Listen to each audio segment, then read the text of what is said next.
5 साला बेटी माँ से, मैं आपको अपनी शादी पर नहीं बुलाऊंगी। माँ, क्यों बेटी, आपने मुझे अपनी शादी पर कब बुलाया था? एक आदमी को पकौड़े बहुत पसंद थे। एक दिन उसने बहुत पकौड़े खाए तो पेट में दर्द हो गया। डॉक्टर के पास गया तो डॉक्टर ने 2 गोलियां दी और कहा, ये अभी खा लो।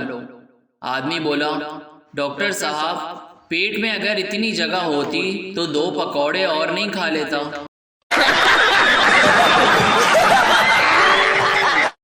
पहला बच्चा, मेरे दादा इतने बहादुर थे कि उन्होंने एक जंग में एक आदमी की टांग काट दी। दूसरा बच्चा, टांग क्यों काटी, गर्दन क्यों नहीं काटी? पहला बच्चा, क्योंकि गर्दन पहले ही किसी ने काट दी थी।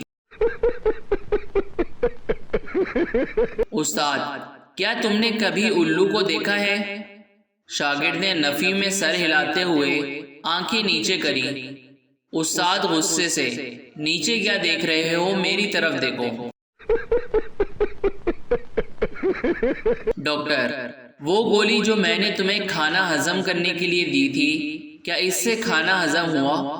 मरीज, जी खाना तो हजम हो गया, अब इस गोली को भी हजम करने के लिए कोई दवा दे दें।